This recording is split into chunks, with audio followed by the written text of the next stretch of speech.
le Président de la République, Monsieur le Premier ministre, Mesdames, Messieurs les membres du gouvernement, chers invités, nous venons d'écouter le diagnostic.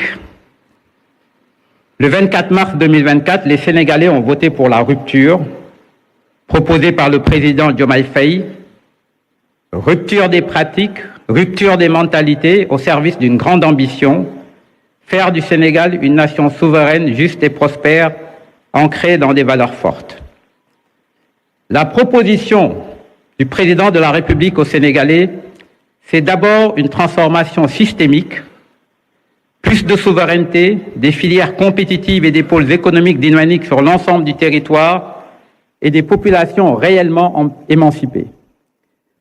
Pour notre pays, c'est aussi une transition vers un tout nouveau paradigme, avec un nouveau modèle de développement qui n'est plus porté par un État qui fait tout et qui s'endette, mais par un État stratège et un secteur privé national fort, un développement endogène et la définition d'un pacte national entre ceux qui gouvernent et les citoyens. Probité, intégrité, civisme, citoyenneté, avec comme viatique pour tous le Djoub, Djoubol, Djoubanti. Cette vision est ambitieuse parce que le Sénégal dispose d'un capital humain, matériel et immatériel remarquable, encore largement en friche. Libérer ce potentiel permettra de changer la trajectoire de développement du Sénégal avec, pour les 25 prochaines années, une croissance moyenne minimale de 6,5% par an qui positionnera le Sénégal en 2050 avec plus de 4 500 $ par habitant dans une nouvelle catégorie, celle des pays à revenus intermédiaires supérieurs. Pour cela, la profession de foi du président Diomaye Faye, traduite à travers le document du projet, a été déclinée en un agenda national de transformation, nouveau référentiel des politiques publiques. Cet agenda se décline en 4 axes. Le premier axe sera de doter l'économie de solides moteurs de croissance. Le Sénégal passera d'une économie désarticulée, extravertie et à faible valeur ajoutée vers une économie intégrée et à forte valeur ajoutée, notamment en s'appuyant sur des filières stratégiques autour de 4 grands moteurs de croissance. Le premier moteur, c'est la transformation des industries extractives, avec 4 filières qui seront le catalyseur du Sénégal industriel. Le premier, ce sont les hydrocarbures. Le coût élevé de l'électricité a toujours constitué un des premiers blocages au décollage industriel de notre pays. Ce blocage sera levé grâce à nos ressources en gaz. Le Sénégal, aujourd'hui, ne dispose que de 1740 mégawatts à un prix facturé de 110 francs le kilowattheure en contrepartie de subventions colossales. L'ambition d'ici 2050, c'est 12 000 mégawatts, avec dès les 10 prochaines années 4 000 mégawatts à moins de 60 francs le kilowattheure, et dès ce mandat, une suppression des subventions et un début de réduction des prix facturés. Pour cela, la mise en place du gazoduc est aujourd'hui une des priorités du gouvernement. L'autre volet majeur, c'est le développement de bases logistiques pétrolières pour faire du Sénégal la principale plateforme de service des activités pétrolières du bassin régional, mais c'est surtout la nouvelle cité de la pétrochimie qui rassemblera de grands projets pétrochimiques avec 5 à 8 milliards de dollars d'investissement et 15 000 emplois. La deuxième filière stratégique, ce sont les phosphates. Le Sénégal dispose d'importantes réserves à Darou-Moussi et surtout à Ndendori, près de Matam, qui sont aujourd'hui peu valorisées. Aujourd'hui, une partie de ce phosphate est exploitée par les ICS, principalement pour produire de l'acide phosphorique exporté en Inde. La vision des nouvelles autorités est différente. Désormais, le phosphate sénégalais sera principalement valorisé et transformé en engrais ici au Sénégal, avec le grand pôle industriel qui sera à Matam. Ceci pour assurer notre souveraineté agricole et appuyer nos voisins de la sous-région dans cette bataille aussi de la souveraineté agricole. La troisième filière extractive, ce sont les matériaux de construction. Malgré nos matières premières, nous importons 60% de nos besoins et cela impacte aussi bien le coût que la qualité de nos constructions. Le gouvernement mettra tout de suite plus d'ordre dans ce secteur, mais la vision, c'est surtout de produire beaucoup plus de matériaux sur place et de réduire les importations en valorisant toutes nos matières premières. Cette valorisation fera naître une quatrième filière. En effet, en mettant en place les conditions nécessaires, notamment le chemin de fer et l'énergie, le Sénégal valorisera les importantes réserves de fer de la Falémé et se positionnera d'ici 2050 comme un hub métallurgique régional. Le deuxième moteur de croissance de l'économie sénégalaise de demain sera l'agriculture et les industries agroalimentaires. Le Sénégal va valoriser son potentiel agricole diversifié dans les céréales, l'arachide, l'horticulture, les produits de l'élevage, les produits halieutiques, les produits forestiers non ligneux, le sel, pour devenir une puissance agricole moderne. Mais pour cela, un nouveau modèle agricole sénégalais s'impose à plus haut rendement, avec des filières organisées et connectées au marché. L'agriculteur sénégalais de demain sera un acteur formel, formé, connecté à la base de données agricoles qui lui fournira des informations précieuses comme les alertes météo. Il sera sécurisé par un bail agricole et bancarisé. Il sera membre d'une coopérative qui lui apportera de précieux conseils et services et qui sera sous contrat avec les agropoles et leur fournira des produits traçables. Grâce à cet agriculteur, le Sénégal assurera en 2050 sa souveraineté alimentaire et exportera des produits alimentaires à forte valeur ajoutée. Le troisième moteur de croissance, ce sera l'industrie manufacturière. Le Sénégal a connu dans les années 70-80 un décollage de son industrie manufacturière, mais pour une bonne partie de ce tissu industriel aujourd'hui a disparu. La vision 2050, c'est une réindustrialisation, mais sur des bases solides, notamment dans 4 filières, les industries chimiques et pharmaceutiques, le cuir et le textile, les industries d'assemblage et les industries de recyclage. Le quatrième moteur de croissance, ce seront les services à valeur ajoutée. D'abord, le numérique. Aujourd'hui, c'est le moteur de l'économie mondiale. L'ambition du projet est aussi d'en faire demain le moteur de l'économie sénégalaise à travers une large adoption qui permettra d'améliorer aussi bien la vie quotidienne, l'économie que la gouvernance. Pour cela, le Sénégal commencera à mettre en place dès ce mandat les fondements solides d'une société numérique. Chaque citoyen disposera d'une identité numérique fiable. Le foncier et les biens immobiliers seront digitalisés pour l'équité dans l'accès à la terre et une meilleure justice fiscale. Les citoyens bénéficieront d'un accès généralisé et abordable à l'Internet haut débit. Les services publics seront entièrement numérisés, de même que de nombreux secteurs de l'économie.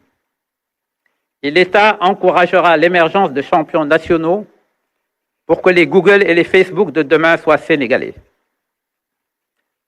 Ensuite, le tourisme. Ce secteur a été un moteur de l'économie sénégalaise, mais ce moteur s'est affaibli. L'ambition d'aujourd'hui, c'est de le relancer, en diversifiant l'offre sénégalaise au-delà du balnéaire et du tourisme d'affaires, pour valoriser nos trésors dans l'écotourisme, le tourisme culturel, le tourisme religieux ou l'événementiel, comme les prochaines JOJ, et d'y créer près d'un demi-million d'emplois d'ici 2050. Et enfin, les industries culturelles et créatives. la mode, le cinéma, la musique, les arts de la scène, des domaines dans lesquels des Sénégalais talentueux ont su se faire un nom sur la scène mondiale. L'État, désormais, les accompagnera pour développer la production de contenu, leur distribution et faire de cette filière une industrie forte, comme on le voit aujourd'hui dans d'autres pays, offrant au passage à notre jeunesse des opportunités de milliers d'emplois qualifiés.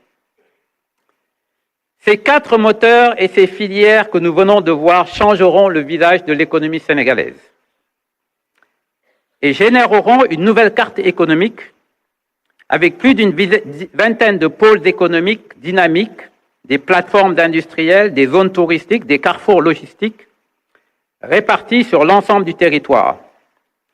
Ce Sénégal, conformément aux orientations du projet, sera plus souverain et plus prospère. Mais la vision du projet, c'est aussi qu'un tel développement s'assoit sur un socle durable. C'est l'axe 2 de l'agenda de transformation. L'aménagement durable du territoire, ce sera d'abord la priorité qui sera désormais donnée, non pas à telle ou telle autoroute, mais au désenclavement du territoire national. 6 corridors ferroviaires, routiers et fluviaux, au total près de 5000 km, seront ainsi progressivement développés et permettront de mailler et de mettre en valeur l'ensemble du territoire. Ajouteront les autoroutes de l'eau qui permettront de satisfaire nos besoins pour les populations comme pour l'agriculture, en mobilisant les eaux de surface et en limitant ainsi le pompage des eaux souterraines. L'aménagement durable, ce sera aussi une transition écologique vertueuse, avec plus d'énergie propre et renouvelable et une gestion durable de l'environnement. Ainsi, les zones protégées et classées seront développées, la protection du littoral sera renforcée, l'économie circulaire sera promue et des terres seront restaurées, en particulier à travers la Grande Muraille verte. L'aménagement durable, ce sera enfin un développement territorial plus équilibré et mieux planifié, autour de 8 grands pôles régionaux qui connaîtront tous une augmentation de leur population en moyenne x2, de leur revenu par habitant en moyenne x3 et de leur taux d'emploi qui sera autour de 40%. Premier pôle ici sur la carte, avec 6,1 millions d'habitants en 2050, le pôle de Dakar connaîtra un développement plus maîtrisé et renforcera sa position de pôle de services à valeur ajoutée et de carrefour culturel de rang international. Avec 4,8 millions d'habitants, le pôle de Thiès sera en 2050 un pôle majeur de valorisation des industries extractives, de tourisme balnéaire et d'agro-industrie. Avec 7,6 millions d'habitants, le pôle centre sera un modèle de développement durable centré sur la valorisation de son riche patrimoine touristique et agricole avec la renaissance du bassin arachidier. Avec 5,4 millions d'habitants, le pôle régional sud, un trésor naturel, sera en 2050 une plateforme agro-industrielle rayonnant sur la région, sur toute la sous-région sud, et une destination reconnue de tourisme durable. Avec 3,1 millions d'habitants, le pôle régional sud-est, Kédougou, vaste potentiel aujourd'hui bridé par son enclavement, sera en 2050 un bassin économique dynamique et diversifié, notamment dans les mines et la métallurgie, l'écotourisme et la logistique. Avec 2,2 millions d'habitants en 2050, le pôle régional nord-est connaîtra la plus forte augmentation du revenu par habitant, de 400 000 francs à 3,2 millions de francs par an, et se positionnera, grâce à une politique volontariste, en pôle industriel majeur de production d'engrais et un bassin agropastoral moderne. Avec 2,3 millions d'habitants, le pôle régional nord, pôle agro-industriel compétitif, sera un maillon clé de notre souveraineté alimentaire et une destination touristique prisée. Enfin, pôle régional le plus peuplé du Sénégal en 2050 avec 7,2 millions d'habitants, le pôle Diourbel-Louga, foyer religieux d'envergure mondiale, se positionnera comme un pôle urbain et industriel majeur. Au final, le Sénégal présentera en 2050 un modèle territorial beaucoup plus équilibré, le poids de Dakar passant de 46 à 29% du PIB. L'axe 3 de l'agenda, c'est un investissement massif dans l'éducation et l'équité sociale, en conformité avec l'ambition du projet pour une éducation de masse, de qualité, accessible, performante et en parfaite adéquation avec le monde du travail, et pour un système sanitaire et de protection sociale efficace, efficient et à moindre coût. 5 objectifs majeurs sont présentés ici. Aujourd'hui, 2 élèves sur 3 quittent le système scolaire sans qualification, entraînant des pertes considérables sur la qualité de la formation de nos enfants. Demain, cette proportion ne devrait pas dépasser 10%. Même pour ceux qui poursuivent plus loin leurs études, il sera indispensable d'accentuer la formation technique et professionnelle. 5 millions de techniciens seront ainsi formés pour mieux répondre aux besoins des activités socio-professionnelles. Le rehaussement de la qualité du capital humain favorisera l'employabilité des jeunes et un doublement du taux d'emploi qui passera de 19 à 40%. Dans la santé, la mortalité maternelle, indicateur représentatif de la qualité d'un système sanitaire, passera de 216 à moins de 70 pour 100 000 naissances vivantes, en accord avec les objectifs de développement durable. L'accès aux soins de santé sera également élargi à l'ensemble de la population grâce à une assurance médicale. Un nouveau référentiel de l'éducation sera mis en place pour améliorer la gouvernance, la qualité et le financement du système, assurer une intégration effective des langues nationales et des DARA et faire de l'éducation des enfants et des jeunes en situation de handicap une priorité nationale. Par ailleurs, notre pays fera face à un défi d'une ampleur phénoménale sur les 25 prochaines années, accompagner vers l'emploi près de 10 millions de jeunes à la recherche d'un premier travail, en majorité dans des métiers techniques. Pour relever ce défi, l'agenda de transformation sortira des sentiers battus et mobilisera tous les acteurs autour de la bataille de la qualification et de l'employabilité, avec une massification de l'apprentissage en alternance. Ainsi, le programme 550 permettra ainsi de former au minimum 5 millions de techniciens d'ici 2050, dont 700 000 techniciens dès 2029. Dans ce cadre, une plateforme de mise en relation des apprenants et des recruteurs, publics et privés, créera un marché national du travail innovant et transparent. Par ailleurs, un service civique professionnalisant offrira une première expérience professionnelle à plus de 10 000 jeunes par an, avec une double mission, favoriser la réalisation de projets d'intérêt public, tout en offrant aux jeunes des opportunités d'expérience professionnelle et de montée en compétences. Dans le domaine de la santé, une réforme en profondeur sera réalisée pour bâtir un système de qualité accessible à tous, avec 4 caractéristiques majeures.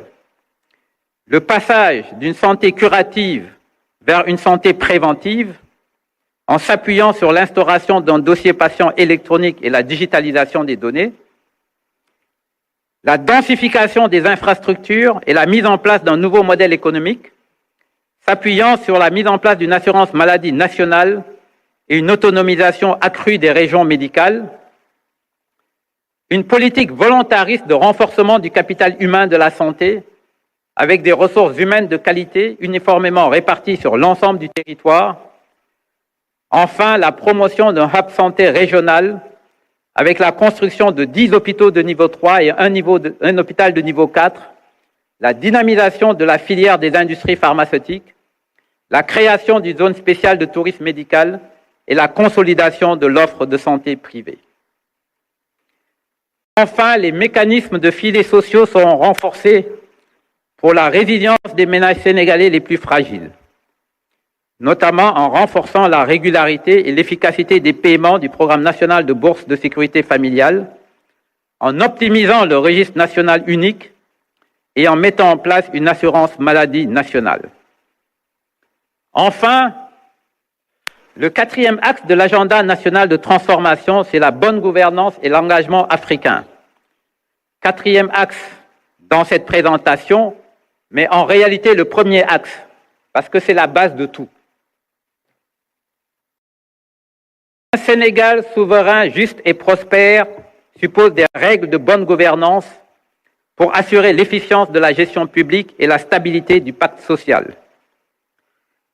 Il s'agira notamment de restaurer la bonne gestion de l'État et son efficacité, conforter la confiance des citoyens et des acteurs économiques, mieux libérer les énergies, assurer une évolution réussie vers une décentralisation, une démocratie participative, avec 4 principes: la séparation réelle des différents pouvoirs, l'exécutif, le législatif et le judiciaire, l'éthique et l'orthodoxie dans la gestion publique, la reddition des comptes pour les responsables et une décentralisation effective pour une démocratie participative.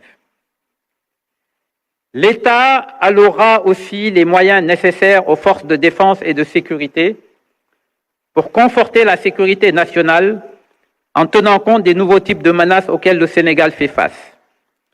Les capacités nationales seront renforcées pour garantir notamment l'ordre public, la sécurité extérieure, la surveillance maritime, la lutte contre le blanchiment des capitaux et le financement du terrorisme, les trafics transfrontaliers et le transport illégal des migrants et la cybercriminalité. Ce axe gouvernance, c'est également l'intégration africaine. Le Sénégal impulsera les réformes institutionnelles nécessaires pour son renforcement et favorisera une meilleure connectivité avec les pays de la sous-région pour une parfaite fluidité des échanges de biens et de services, d'énergie ou de communication. Nous venons de voir la nouvelle vision issue du projet, le Sénégal en 2050. Nous avons vu comment et dans quelle direction y aller, à travers les 4 axes de l'agenda national de transformation. Nous allons terminer en précisant un peu plus ce comment, car tout est à faire, mais le chemin est long et tout n'est pas à faire tout de suite. Et il en est de même lorsque vous reprenez une maison en mauvais état. Personne de sensé ne s'y installerait tout de suite. Au contraire, 3 étapes sont nécessaires. D'abord, faire un état des lieux exhaustif, puis redresser. Ensuite, mettre en place les fondations solides et le gros œuvre, impulser. Et enfin, attaquer le second œuvre, accélérer. Redresser, impulser, accélérer. Il en sera de même pour l'agenda national de transformation, avec, durant ce mandat qui constitue la première marche vers la vision 2050, 5 batailles majeures. La première, c'est de restaurer un État fort et souverain. La deuxième, ce sera de bâtir les fondements solides d'une gouvernance démocratique. La réforme du système électoral, la réforme de la justice, la participation citoyenne accrue, la séparation réelle des différents pouvoirs, la responsabilisation des détenteurs de pouvoir exécutif.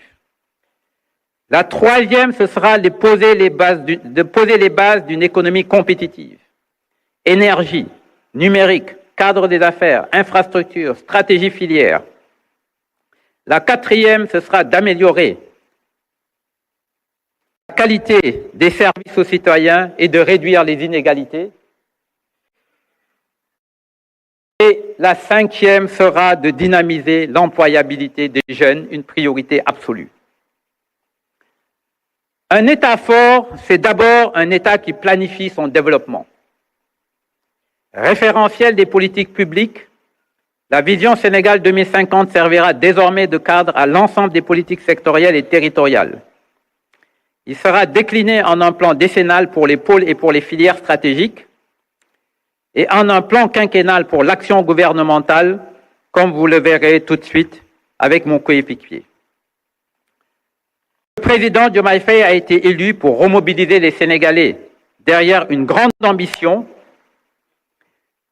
Cette vision partagée par tous, portée par tous, chacun à son niveau, chacun jouant sa partition, comme le montre cette image, fera du Sénégal de demain un pays souverain, juste et prospère. Je vous remercie.